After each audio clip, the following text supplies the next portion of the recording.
Ano, ang yabang-yabang mo dyan, ha? Eh, bakit? Paki mo ba? May paki ako kasi tao ako. Susumbong talaga kita kay Papa mamaya, lagot ka. Bakit naman ako malalagot? Hindi naman ako last eh. Tinatanong, sinasagot. Di wow, tayo mong dilaw. Ay, init. Hay, kayo yung kung mag-aaway, wag dito. May natutulog. Ang dudungis ninyo. Mamaya ka sa akin. O dun tayo sa kanto. Alanay! Ay, kalabaw. Oh, bakit? Napunit yung damit ko sumabit dun sa pako. Ganitong damit pa naman yung kailangan namin suotin sa party bukas. Paano na yan? Aba, edi tahiin mo na lang. Bawal yun. Hindi pwede. Pamahiin na bawal magtahi ng gabi at malas daw yun sa pamilya. Halay, anong gagawin ko? Pamahiin pa kasi.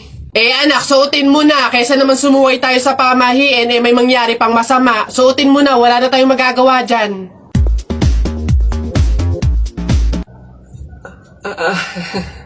Di ba? Ay!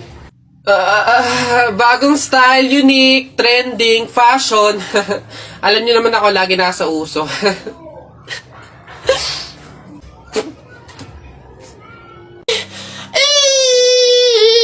Sige, nak, manganganak ka na ha. May pamahiin tayo dyan. Oo, Nay. Ano nga ulit yun? Huwag kang magagalit o maiinis kapag nanganganak ka na. Ha? Bakit? Kasi daw maaari magkaroon ng kapansanan yung anak mo. Kaya pigilan mong huwag magalit, huwag mainis. Sige. Pipilitin ko. Ayan na, ma'am. Nakikita ko na yung ulo. Konti na lang, ma'am. Iri pa na. Konti, ma'am. Ayan na. Ayan na. Ay, naputol ko yung ulo ng bata. Ay, ano? Ay, anak. Pamahiin. Pilitin mo huwag magalit. Dali. Okay. Chill. Pamahiin. Sige, nurse, kabit mo na lang mamaya. Hoy, anak, Jepoy. Nay, bakit? Mamaya, kapag nasa burol na tayo ng lolo mo, wag kang iiyak, ha? Nay, bakit? Kasi sabi daw nila, pamahiin daw yun, na bawal daw umiyak kapag may burol, gawa ng hindi matatahimik yung namatay. Nay, mahirap pigilan yun, si lolo yung namatay Asundin mo na lang, basta pag andun na tayo sa burol ng lolo mo, wag kang iiyak. Sige. Lo, paalam na. Andito po yung apo nyo, si Jepoy.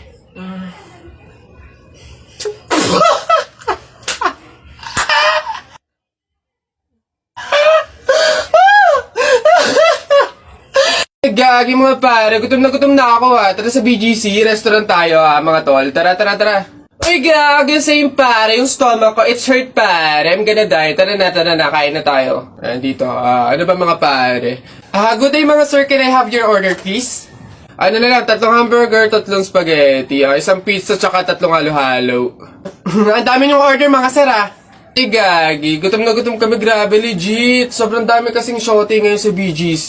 Sobre ang dami. Pagod na pagod kami Ayan, 1,534 po lahat. Tanong ko lang din po kung meron kayo mga vaccination card. Vaccination card? Baka pwedeng pagbigyan nyo muna kami kahit ngayon lang pasensya na po mga sir, hindi po pwede kasi requirement po yung vaccination card dito sa restaurant bago po kumain.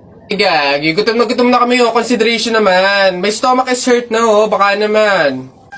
Kung wala po kayo mga vaccination card, labas, dali. Bye-bye. Bad trip naman Tara mga pare, gagi, magkarinderya na lang tayo. Tara na nga.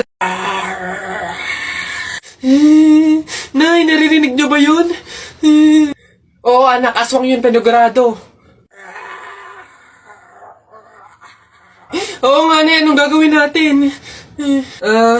Alam ko na yung pamahiin ng lola mo. Sabi niya kasi pag daw may aswang, maglagay daw ng bigas sa gilid ng bahay para daw umalis na yung aswang.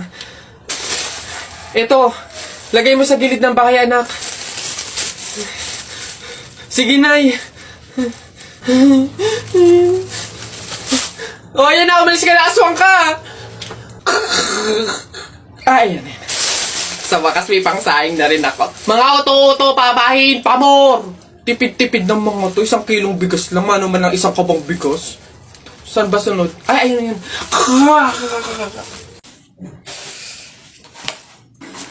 Hay! Bata ka! Ano yung ginagawa mo? Bawal magwalis kapag may burol! Ay, Ganun po ba? Sorry po. Pasensya na po. Teka. Party. Patay na siya. Hoy Alex, Jepoy, anong gagawin nyo kapag may tsunami? Dali-dali, akit ako sa pinakamataas na building. Hindi yun naaabot ng tubig dun, mataas yun. Tapos hindi yun madadala ng tubig. Bato yun matibay yun Yun, baduy naman yung sa'yo, yung sa akin, sasakay ako sa helicopter. Tingnan natin kung aabot pa yung tubig, yung tsunami dun. Lilipat ako hanggang langit, yun yung sa inyo, yung sa akin, magsiswimming ako. Nakikita ko yun sa mga palabas, kaya naman pala mag-swimming, ako, hindi ako malulunod, mag-aaral ako mag-swimming, Ang iingin nyo talagang mga bata kayo, ha? Ayan, tsunami! Ano ba? Anak, kunin mo na yung mga plato, kakain na tayo. Sige, Nay. Nay, eto na po yung mga plato. Anak, akin na. Hoy! Nakoy, balik mo yan!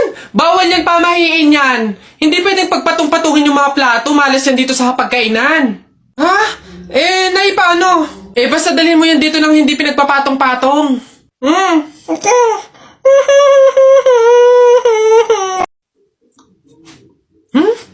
Ano ba yan? Hoy! Ano yung ginagawa mo? Ay, bakit po? Kasi bawal yung ginagawa mo. Hindi pwedeng punasan yung salamin ng kabaong, pamahiin yun, masama yun. Alis dyan, itigil mo yan. Ay, wow! Kayo pa tong may ganang magalit, ako na nga to nagmamalasakit. Pamahiin pa rin, ha? Tingnan mo, nasan yung patay dyan? Hindi ko na maaninagan yung mukha sa sobrang gabok ng salamin, Ha? Ay, sorry. Bili na lang ako bagong kabaong. Mare, nabilitaan mo na ba? Patay na doon si Kuya Tonyo. Ay, Kaya pagkatapos natin dito sa burol ni Ka Flora, daan tayo doon sa burol ni Ka Tonyo. Ay, ganun ba? Di bali na lang, Mare. Pamahiin kasi yun na bawal pumunta ng 2 burol sa isang gabi kasi daw may pamilya daw nila na mamamatay din. Wag na lang. Ay, ganun ba? Sayang naman ang dami daw pagkain doon. Ang sasarap pa. Ay, ha? Alam mo, hindi naman totoo yung mga pamahiin na yan. Mga joke-joke lang yan ng mga matatanda. Alam mo, tara na doon, mga nagpapautulan sa mga pamahiin na yan. Mas madami pa ng pagkain doon. Dito, puro biskwit lang. Telay, nako. Una na ako. Salamat sa pahapunan. Ay, nako. Sige, ingat ka. Walang anuman. Sige po, tita. Ingat po. Bye. Salamat ulit. Sige. Anak. Nay. Bakit? Iikot mo yung plato. Bilis. Ha? Bakit, Nay? Basta pamahiin yun kapag aalis yung tao galing sa hapagkainan, iniikot nila yung plato para walang mangyaring masama dun sa aalis. Ha? Ganun ba? Sige, Nay. Uy! Ano ba yan? Ikaw talagang bata ka? Ha? Nay, sabi mo iikot yung plato. Iikot mo na ayos. Ay, Nay, sorry. Pag sa bastos talaga ng bata. Ay! Diyos ko! Sabaw na naman to, panigurado. Wala na nga sabaw, hingi pa ng hingi. Tignan natin ngayon. Hello, sir, again and again and again and again. Ito na po sabaw nyo. Yan.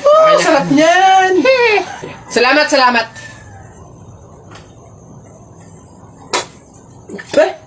Hoy!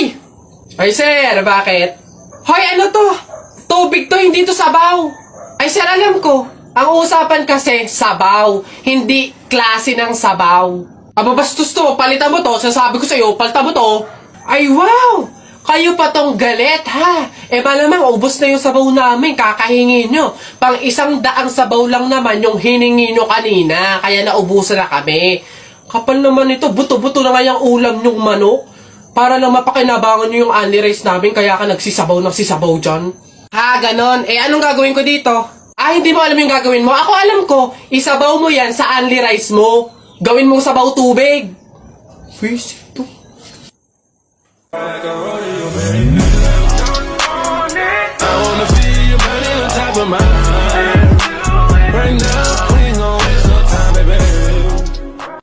Ate, palimos po kahit konting barya lang po. Ewan ka nga pa. Ay!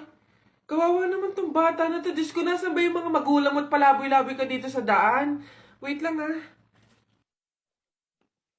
Guys, eto, oh, ay, wow, sino po kayo?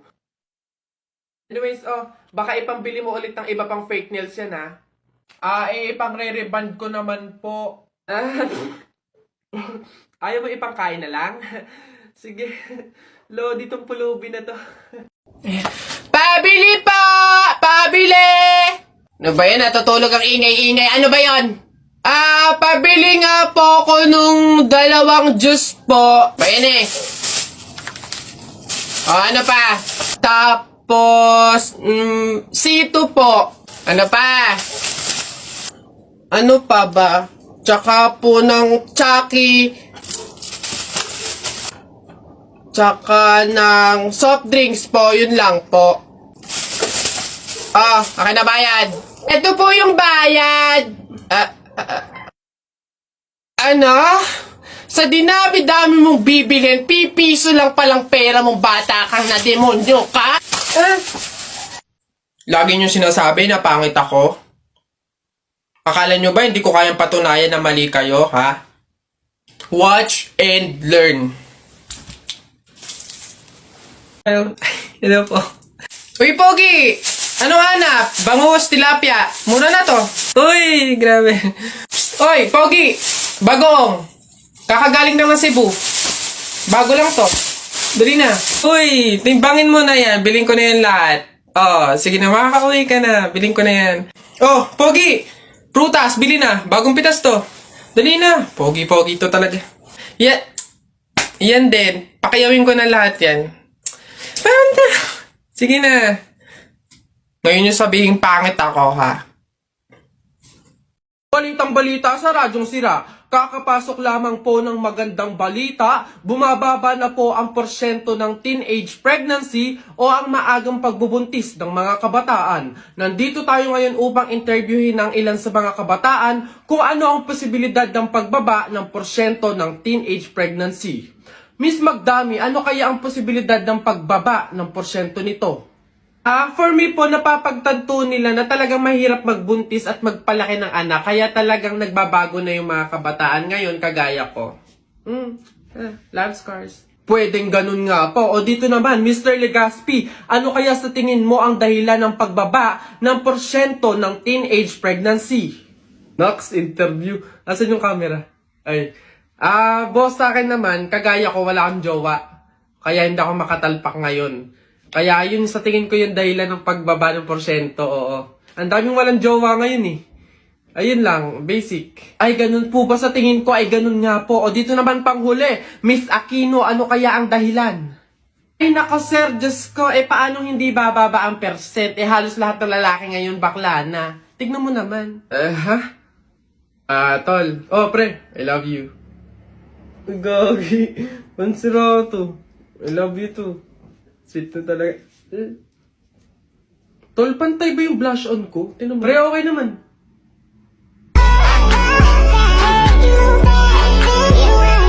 Ay, taray! Ay.